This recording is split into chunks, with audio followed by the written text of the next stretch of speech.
play, because that way it would create, you know, more profit for them. If you were touring, who would be the band you'd want to get, you know? Right. You know, the one that it's on your label, so right, exactly. most likely we're going to be touring with them. It's going to work out good.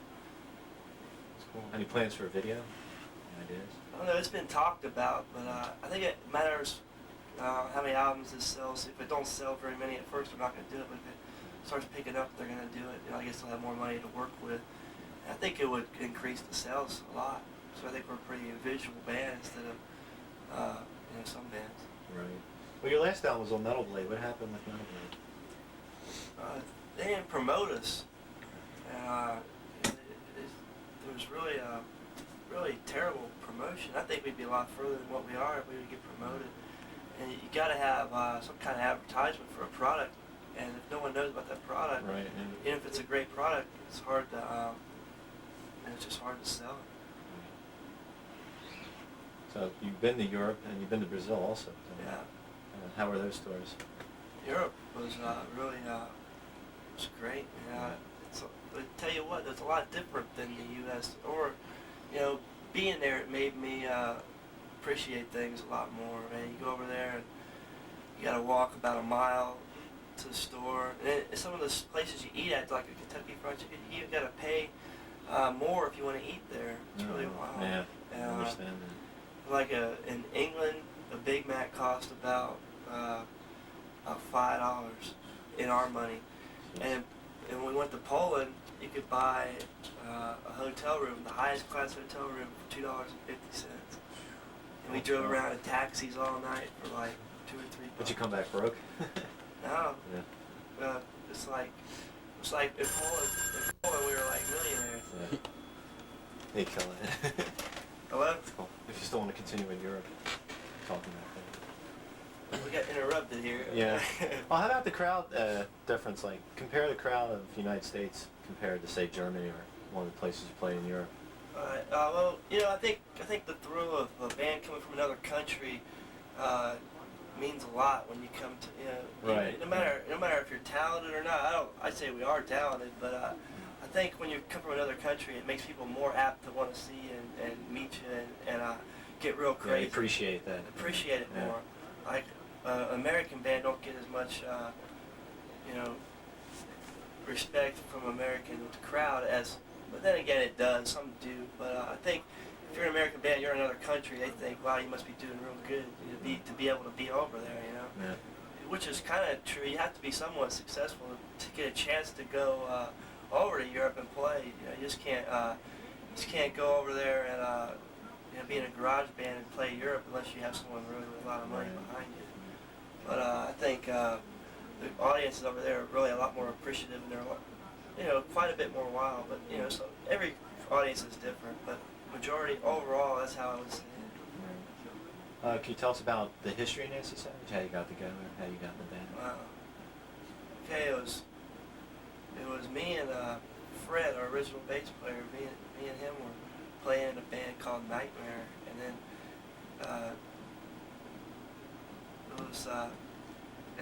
Craig Huffman, he's my roommate now. He played drums for us, and then Craig was saying we ought to get Ronnie to sing, and we got Ronnie to sing, and he thought up the name Nasty Savage, and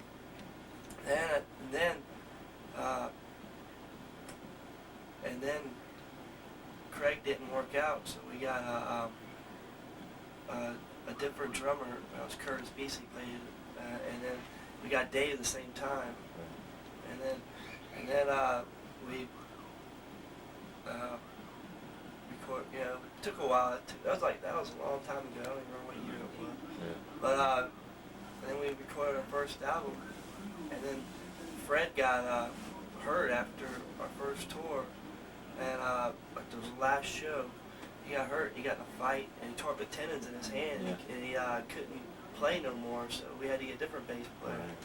Then Fred played on our first demo tape, and then our first Nasty Savage album. Then we got Dezo Bartha to replace him, and then he played on the Indulgence album. And his dad inherited $1 million. He said either stick with me or the band. Wow. And so that was into him. then on the third record, we got a guy named Chris Morehouse. He came in, and we got him, and when we went to Europe, you know, he was complaining. He was complaining a lot about how much he missed his girlfriend. He didn't say he wasn't sure if he wanted to go on another tour. I don't know. If you want to go on a tour, you should know. You know. Right. I think you should know what you want to do. I know what I want to do. But it's sad to say that was like a couple weeks later after the tour, he died in a car accident with that girlfriend. And but you know, it wasn't. He was out of the band at the time. It was kind of mutual. You know, we didn't want him. You know, because if you ain't 100% into it, you shouldn't even be into it. Right. Yeah. And you know, he knew it was mutual. You know, we weren't on bad terms. Yeah. And then we got Richard Batemen. That's who we got now. He played on the new album, Penetration Point. And then Curtis played on that too. But right after we recorded it, we had some problems with his dad being our manager. And right now, we don't have a manager. We're still looking for one. And but we fired his dad being our manager, and Curtis never called us or never wanted to practice, or it was like we loved his drumming, but was tired of yelling and screaming, you know, with his dad arguing with us all the time. So we just said, and we got to make some kind of decision. So we put ads out. We got a new drummer named Rob Proctor. The lineup, you know, he's working out real well. That's good. And some tough luck there. we've been through a lot of changes, but we've always kept it together. And, you know. Well, Nasty Ronnie, how did you get a hold of the Nasty Ronnie? He's a pretty interesting character. He's a wrestler, I understand. Yeah, he's into wrestling. Yeah. He's into acting. He's into singing. He's into a lot of different things. Yeah. He's pretty neat to watch on stage. He likes to keep the people entertained. He's a real good entertainer. Yeah. He's real good. Well, where did you record your new album? That was at Morris Sound Studio in Tampa. Who's your producer on that? Jim Morris and Dave did most of the producing. All of us sort of had some input. Yeah. But we don't. I don't know. I think producer with our budget, we don't get a very big budget yet. You know, I think producer, if you can do it, you might as well do it because they really get lots of money for doing it. It's Yeah, like, sure. you might as well do it yourself.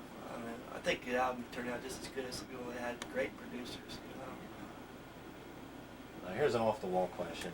Usually I don't ask this, but since the other guys that do this video team can't be here, I'll ask it. If you had a choice of 5 bands, like a dream tour, 5 bands, any kind of bands, don't have to be metal, that you'd want to tour with as being Nasty Savage and 5 other bands, who would you want? Well, like 5 bands to tour with? Yeah, a dream tour, whoever you want. If I was to tour with, that's pretty wild. Yeah, So, yes, everyone is. well, you know, being us right now, we never really had the chance to open up for anybody. It could be anybody you want. Anybody, Let's see. Probably Metallica. Probably everybody says that. Yeah, everybody does it. Good band. Because they would be. It's probably the ultimate band for us to be opening up for. You know, because they probably got the biggest scene in doing the kind of music we're doing. Right. And let's see. Probably Slayer would be number 2 because they're not doing quite as good as Metallica when it comes to bringing people, but they're still number 2, I think.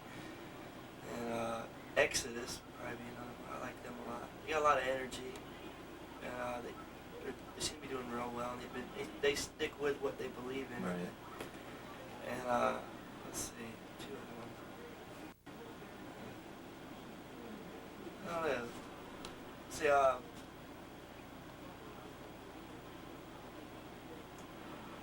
pretty wild. Anybody. I'd like to open up for somebody that like it's in a total different market, kind of like someone like AC/DC. Yeah. You know, like Getting you big arenas. yeah, like the, them and that'd be like they created like a lot of the direction which people are going now. You know what I'm Right. saying? Even though it's totally different now, and they're like real mellow to a lot of people, but they created like that. You start to know image. Yeah, and somebody like Black Sabbath too. You know, Right. It'd be pretty cool to open up for somebody like them. Yeah. they created like all the way direction. You know, everybody's going now instead of like just follow like everybody now is kind of like just following other people. We're trying to keep our own direction. Right. Another band I forgot would be Iron Maiden. Iron Maiden. Yeah, they do real well. What do you think about like Metallica now headlining major arenas? I think that's great. You know, some people think they're changed. Or I don't think they really changed too much. Yeah. I think that's that's really good for bands like us. I think I don't know if it's true or not, but I think Metallica's stopping touring for a while.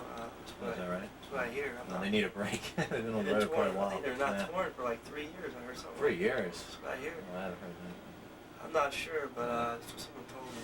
Wow. They paid their dues. Yeah. I think that's going to open up a lot of things for new bands. You know, like. Yeah, they opened the doors with Ozzy. It's going to open up the doors. Yeah, it did open up. Playing with Ozzy really helped.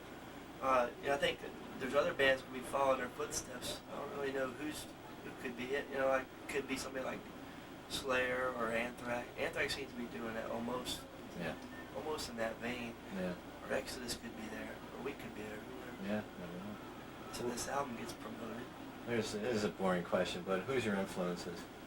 Let's see. I was always into Black Sabbath a lot. Yeah. Alice Cooper. Oh yeah, I forgot him. Yeah, you like touring him stuff? Yeah, that'd be probably one of the most favorite. What do you think about him today? He sounds like Poison or something. I don't really listen to him much today, but man, real commercial the old stuff like Welcome to My Nightmare Now, man. And a classic. It's like I like anything from there or before. It was, man, it's really great. I like it a lot. Or he's probably one of my biggest influences. Let's see, Black Sabbath. It's like early. You know, these are all early influences. Right. Yeah. AC/DC and Jimi Hendrix. And, Rush. They're really talented. Have any thrash bands ever influenced you? Or the band as a whole? You know, we don't really like to just pick one and say right. it's great. Yeah. I get into a lot of different bands in the thrash scene, like I don't know, you know, like Metallica, Slayer, all the basic bands. I'm trying to think, like Artillery a lot. Not people have heard of them, but they got a lot of energy. Europe, yeah. And I can't even think of the bands I'm trying to say. There's Creator and Coroner. Coroner, I like them a lot. Yeah. And Destruction. Destruction is one of my favorite. I like them a lot. Yeah. I don't know, there's quite a few. I can't think of them all. Yeah, there's so many. Everything influences you. But guitarists. There's a lot of guitarists out there really good. There's so many who, probably Tony Iommi, I liked him a lot. Yeah, how long? And, who else? Richie Blackmore was one of the earlier ones. And then there was, Steve Morse, Jeff Beck, all those talented ones that really, I don't really play like them a lot, but I just enjoy listening to them. Right. So, And Angus Young, I don't see him got that much energy to play a show. Yeah, I know. He's only 32 or something. That I it? understand. Yeah, he's been playing since he's 14. That it? I don't see him got so much energy. I know. All the oxygen he needs on the side. All right, good.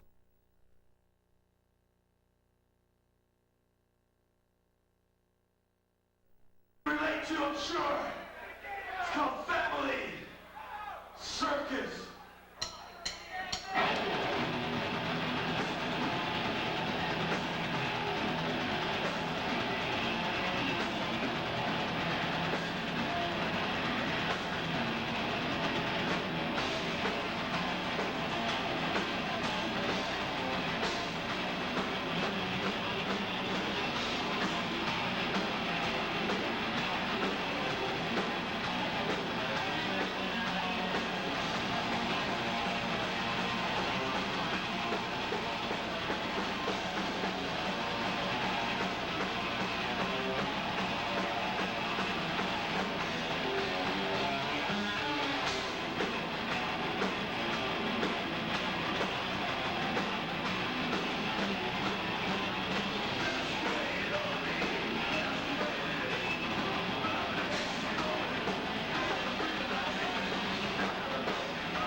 get it going now.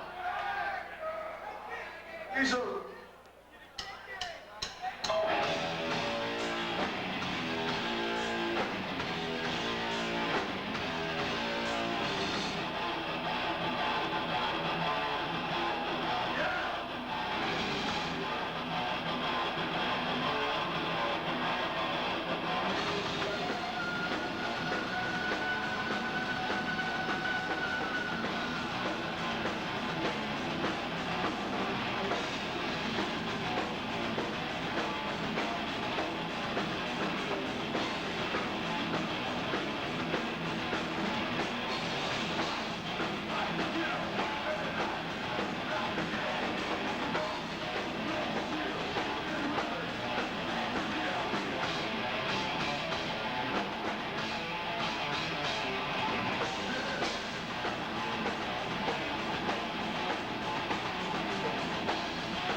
Your new album. First of all, who did this artwork? Oh, it's Vandekar. Yeah. He did all three. Well, no, he didn't do our first album. But the 2 albums after that he did. Did I say 2? Yeah. There was 3 of them after that he's done. And I got them around here. If you want to show us, Yes. Yeah, this is our second album right here. Indulgence? Yeah, he hides a lot of things in his artwork, and you can see a lot of different things right in here. And, he's really a unique artist. You just stare at these things, you see a lot of different things. And here's the EP. And That's pretty neat. That's You Snooze, You Lose. You see if you look here, there's like a face, and here's the neck. Here's the neck part. A lot of people don't realize that. See what I'm saying? There's the hair. And there's the eye and nose. Yeah, wow. Remember, here's another face. There's the eye, the nose, the lips, the chin. See? That's pretty tough to see. Wow. You see it? Yeah. And here's the angel, Unchained Angel. And this is, That's really detailed. As you snooze, you lose. Where's the whole thing is abstract reality. I think that's got to do with your romantic vertigo. And, I'm trying to think.